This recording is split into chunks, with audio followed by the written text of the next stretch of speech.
Hello and welcome to this episode of the I Noticed LinkedIn Safari with me here, Jim James in the UK and Simon Chappuzeau in South Africa. Say hi, Hi, Simon. Jim. Hi, Jim. Well, Good look, to be we've back. managed to get to session 7.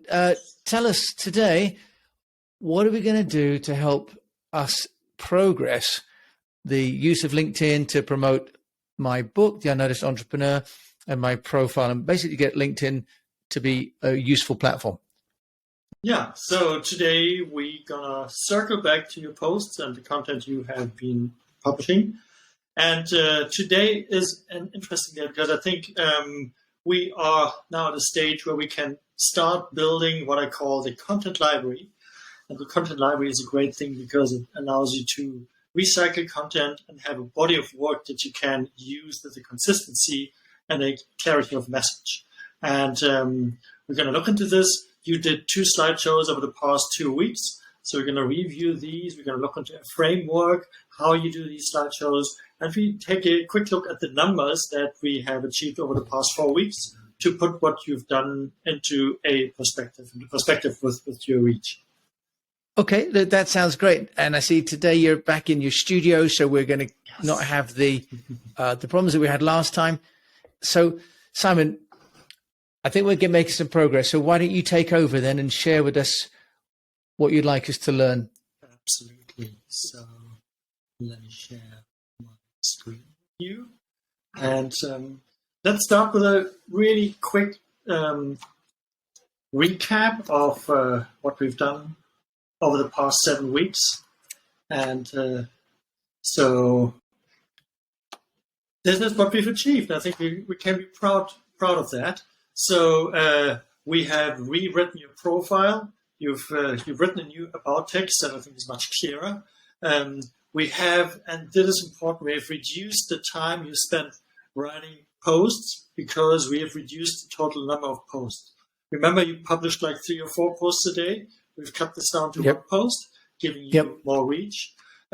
We've stopped you posting groups, saving you again time. I think you mentioned you spent about an hour a day cross-posting in the various groups. And so we saved a lot of time here. And the big news is we've done all of that while maintaining the impression numbers. So instead of having a lot of posts across many channels, we have few posts in one channel, and we get basically the same number of impressions. And I've pulled the overview for the past 4 weeks, and you can see it's a steady line. What we see here, that's a thing that you always find in these numbers. You have a couple of strong posts that generate a lot of impressions. So we have one here 4 weeks back. Here's a strong post, and here's a strong post. So that is a typical, totally normal phenomenon. And let's take a quick look at some of these posts so we can also give a bit of context. What are high-performance posts and what are low-performance posts?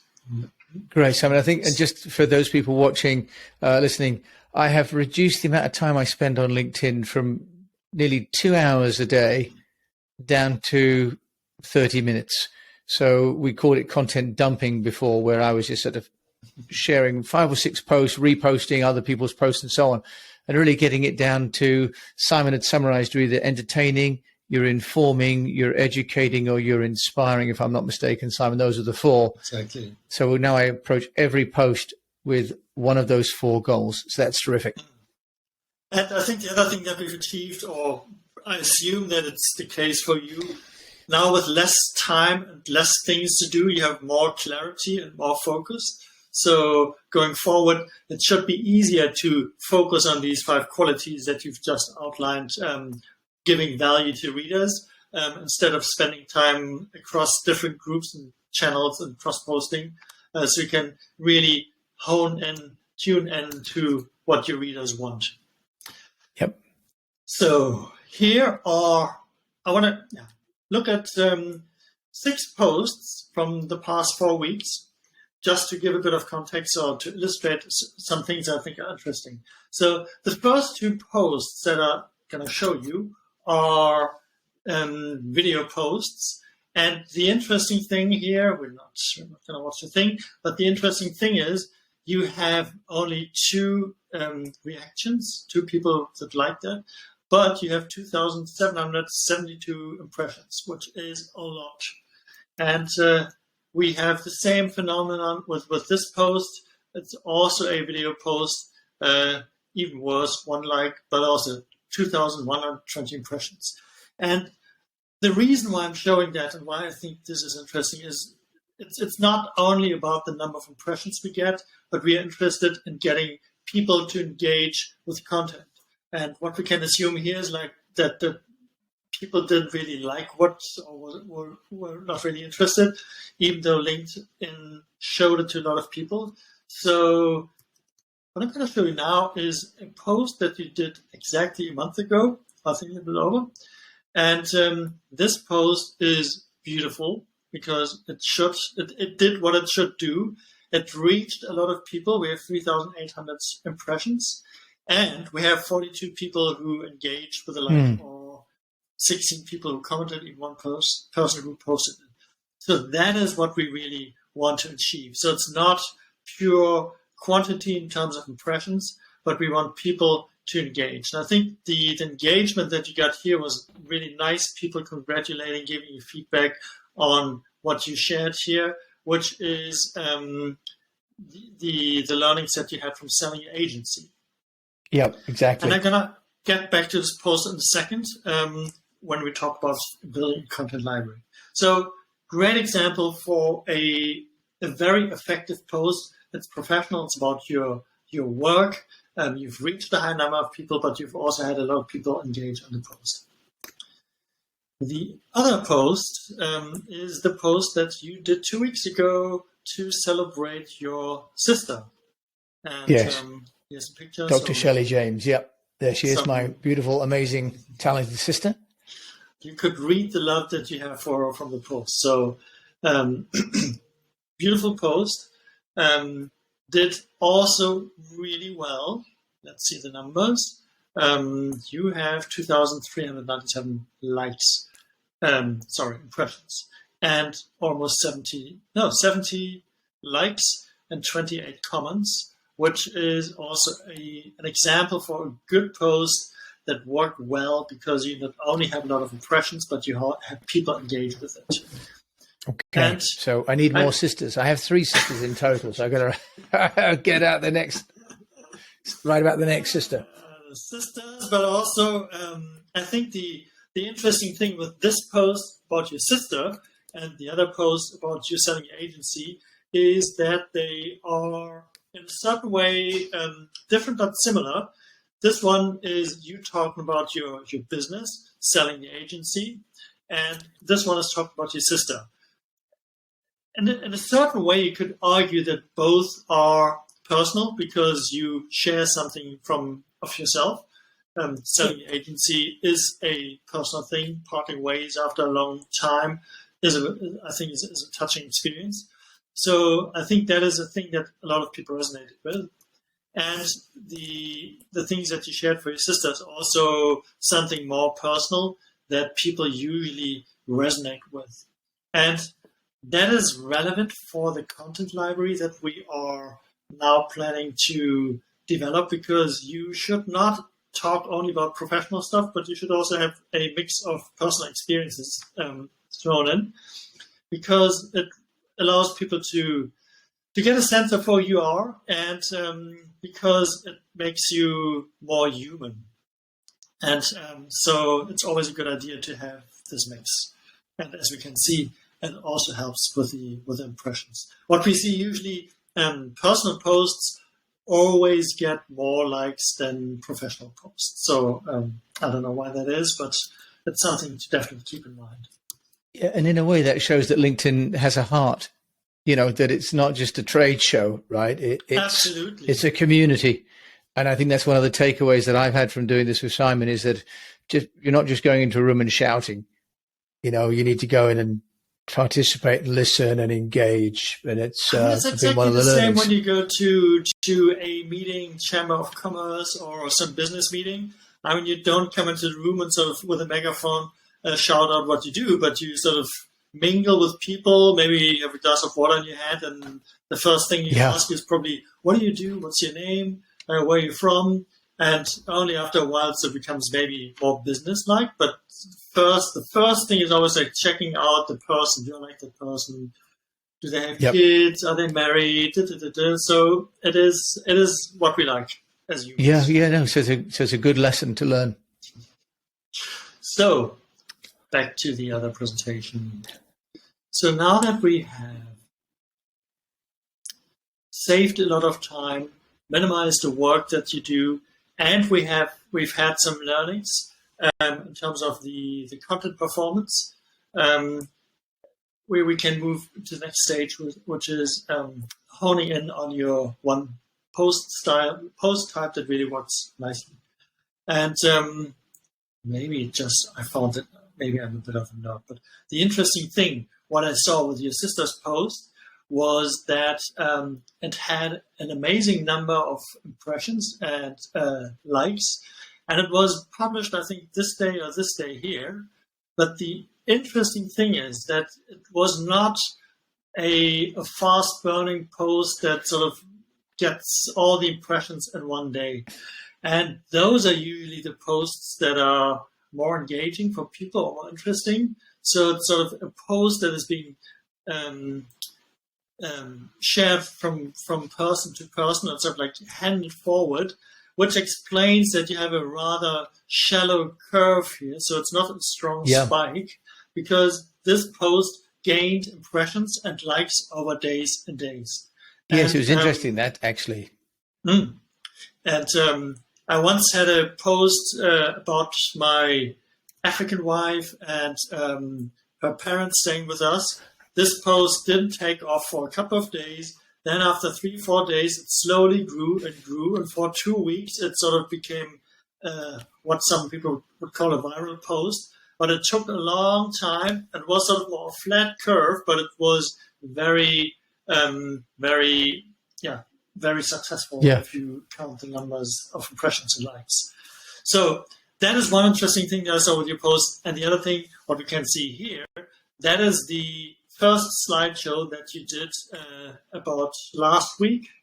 And again, you can see with a slideshow, usually you have a spike in impressions. It's strong one day, and then it usually dies out. And you can see the same phenomenon here, that it went down quite fast.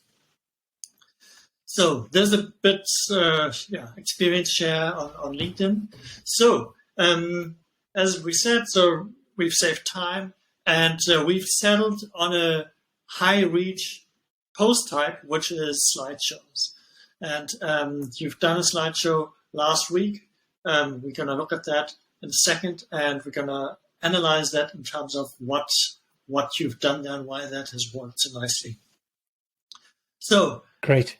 As I said, going forward, our focus is to build a content library. And maybe you want to say a couple of things about your book, so listeners have an idea, because you wrote a book. Yeah.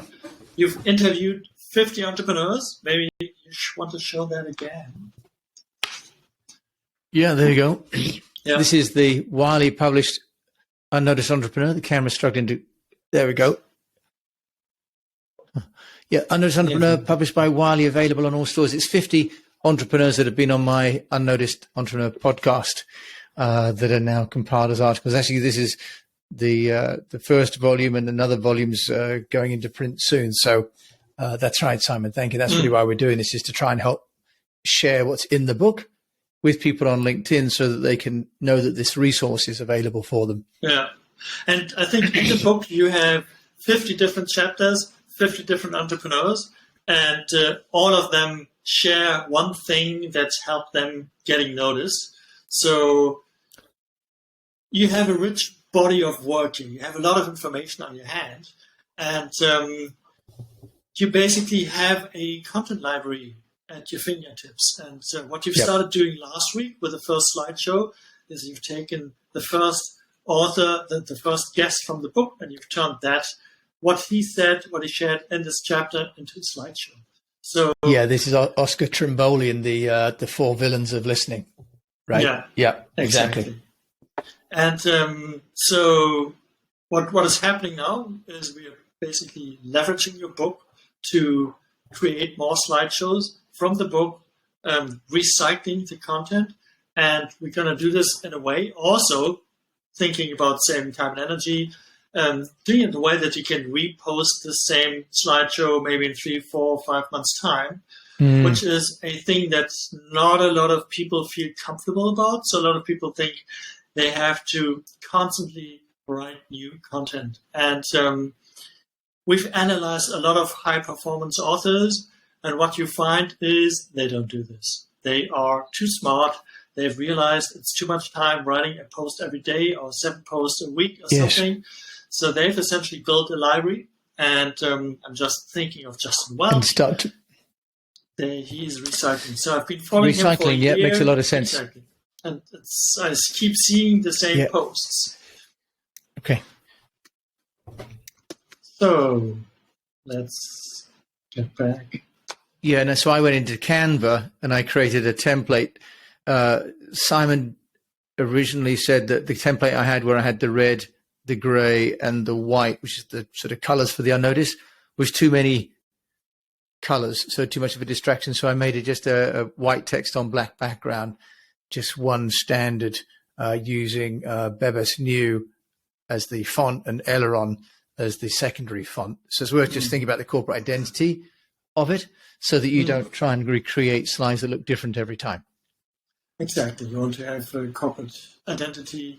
And I think in your case, the great thing is you have a book, so the slideshows you create can tap into the visual look and feel of the book, which sort of elevates the value of the slideshows. So coming back, so we are now on the way of building a content library, leveraging everything that you have in your book. We do this with high-reach slideshows. And the one thing that is always the question, when should you do a slideshow? Because it happens now that you see more and more people do slideshows, and very often you feel like, why was that a slideshow? I mean, it's nothing you could have not said in the post. So I put together the simple rule when to do a slideshow. And the first rule is, if you have a post and that doesn't fit on a phone screen, it's too long, you want to keep it short. Right. And so it's not very long, is it? Yeah. Try to shorten it. If you have to swipe down to read it, it's too long. And only if you can't make the post any shorter than it is, you should think about turning that into a slideshow. So it's really something that you want to use when you have enough content to really entertain and engage people. If people feel that you do this just to make them swipe to your slideshow, they are not gonna like it. I just did a quick look. It says that it looks like 5 lines of text is about all you can get onto the phone before people have to start to scroll down. So if you've got more than 5 lines, then you need to think about your. I just did a quick look online, Simon. So there we go. It's a hard stop, yeah. Yeah. So, and yeah, it's. I think brevity is the key on LinkedIn. So what we see, a lot of people have long posts, which is hard to read. Again, imagine you're in the subway, London. You don't want to read like a whole wall of text. You if it's 5 lines or 10 lines, okay. But anything longer than that, people are probably going to just skip and drop off. Yeah, exactly. So five lines after that. Now, speaking of 5 lines, Simon, we've got to keep an eye on the time because you and I only have half an hour. We're at 19 minutes now. So, this is great, but it's got to keep us moving. I'll stop interrupting. Now let's look at your 2 slideshows so people know what you're talking about. And once we've analyzed these, we can then come back. So this is the first slideshow you did back last week. Some viewers might remember that from seeing. And as we can see, great numbers, 3,300 impressions. That's phenomenal. You have 12 people who liked it, 6 people left a comment. So that's really good, considering also that is your first slideshow ever. And then we have the second slideshow that you did this week, which is still quite fresh, so we don't have quite the numbers. But also we have 583 views, impressions, which is compared to what you had before we started working together. I think you on average had like 50 to 100 impressions per post. So one post, more reach, which is great. So Well, I think it's also making my profile look a little bit more interesting. I think just cosmetically, it's all looking a little bit more interesting than what I had before, and a little bit more structured. And also you've chosen a style where you crop the images, you have one color as a background. So that already signifies that it's sort of like an eye catcher, but it also signifies that there's more probably that you want to check out, and then you see it's a slideshow. Yeah. So let's quickly go through this, just so we get an idea for the structure. So here the opening statement, 74.9% of people think we are above average listeners, which is a contradiction in itself. You have sort of a good catching image here, and then you basically walk through the individual aspects. The problem, people have not taught how to listen. And here you jump back to Oscar Bowley as the interview guest in the book for the chapter. And you make the statement that there is a price to pay at work if we are bad listeners.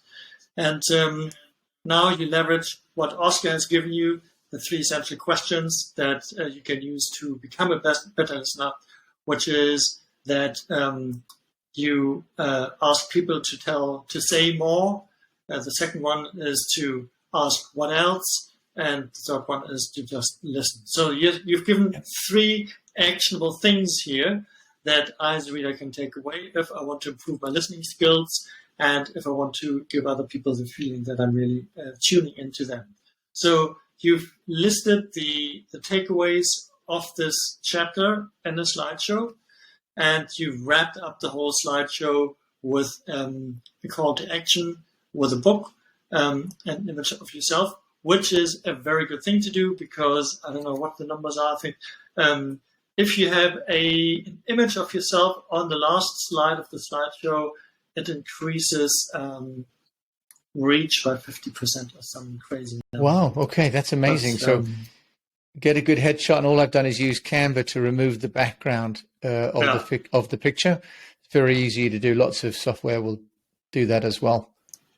Absolutely. It's how long did it take you to do that? Like remove the background or to make the slide? The slideshow, yeah. With Canva. The slideshow, the first one took me a while because, and here's something I'm going to do next time. What took time was thinking about the content and the treatment, the creative treatment. So now what I'm doing is I've got a spreadsheet and I worked out the hero's journey of each deck. And we can share this, can't we, Simon? We've heard what slide 1, 2, 3, 4, 5, 6, and 7, 8 should do. And then I'm putting them into a spreadsheet. And then I'm going to write the text for each slide into a spreadsheet. And then I'll have my VA use the template I've created in Canva to drop the headlines and the secondary text in. So we can find a workflow process because the first one took took a bit of time. I shouldn't say how long because it's a bit embarrassing, but that's also because I'm slow. But it can be made into a process, and that's really what we're trying to get to, Simon, isn't it? So we have the integrity of the content, the creativity, but without the time. Exactly. Again, get faster, but have better quality content. Yeah. The other thing you said in the beginning, first slideshow, second slideshow takes a lot of time. Once you know how it works, it becomes very fast. And you also develop your style. And with a choice of images, also an experience share. I have, I think, 20, 30, 40 images that I reuse stock photos, and I'd have them in the back of my head. So whenever I do a slideshow, I already know what images I want to take or how I can use an image to make a statement more funny or contradictory or something. So it's another thing. That's a really good idea. Faster. That's a really good idea to create, as you say, a content library, because that's what took time was finding it and then rendering it. Yeah. So as you say, once you build an archive of stock footage where you've treated, like I removed all the backgrounds, for example. Yeah. And that's another good learning. Without going on a tangent here, but it's my favorite thing with good stock photos, or a lot of stock photos, they just look like stock photos. You want to avoid that. And so it's a bit of like a treasure hunt in the stock photo libraries to find the ones that are maybe not that obvious or that have some sort of like quality to it that you resonate with. And so the pictures that I chose, I like them. I think they have some uniqueness. And I think they also sort of match my character. And so I've chosen those over many, many others that technically you could say show the same thing, but maybe for the setup, for some reason, it just didn't look as good. Okay. And so, you can either use Canva or Unsplash has pictures as well. Pixabay is another one. So there are quite a few free photo libraries out there. Okay, Simon, we've got just 5 minutes left, 4 minutes left. So where are you going to take us? Exactly. So your second slideshow, we can see clear changes. You have started with a very strong statement on the first page. You can say it's at the hook line of the slideshow. And then you have explained the issue, and you put things into perspective. You are showing the price that entrepreneurs suffer by having to suffer through the stress. And you introduce a mentor, or you introduce a person that has a solution to this problem. And that is sort of tying into the story arc that you mentioned earlier. Yeah, and that's, this comes from then Mason Harris being in the book, and Mason then reposted this post to his network, which is the first time really that's happened. So that's a real indication that we're moving in the right direction, because he liked the post enough to repost it and to schedule a call with me again this week. That's a whole new avenue. Once you get people to repost your posts, then you are on a winning lane, because it helps you reach massively, and you can tap into other people's audiences. So quick back here, you've basically taken, you took the content from your chapter in the book, which is sort of the what Mason Harris teaches. You transferred it into the slideshow, and it's his chutzpah philosophy. You've broken it down. Every letter you can see CHUTZPAH. Took me ages to do the little letters, but I got in a place where I wanted to get it done. But anyway, Simon, speaking of places, we've got about a couple of minutes left. Mm-hmm. Okay, so that is the slideshow where you summarize the chapter. You end it with a call to action, with a picture of yours. And what I want to show our viewers is the breakdown that you've developed. You've developed your own framework, and I think that's very interesting. Yes, I developed a framework after to Simon, where I thought we could share this because it will give you a template, and we could put this even into a post, couldn't we, Simon, as well, to help people? Exactly. So here it is. To sum it up, open the slideshow with an interesting fact, what you did. You shed a light on what the current situation is. You shed a light on what the problem is. You explained it. Then you introduced the person who solved it, which in your case, with the 50 chapters and the 50 guests that you had, you always have somebody who solved the problem that you can discuss. Yep. Then you explain how they solved it. So in the case we just saw, it's the chutzpah philosophy. And sometimes I think you can also mention where they solved it. I think that was not fully applicable to Mason. And then you have the summary, of these facts, and you end the whole thing with a call to action, which then is this last slide with the image of yours. That's great. And Simon, we can find a place to make that available to people. Maybe we can put it on, I can put it on my slide share, for example. Or maybe what we do is we make that into a post from you, maybe in your LinkedIn, so that people can get access to that. For today, believe it or not. Okay, there you go. So we're trying to share. Stealing your framework.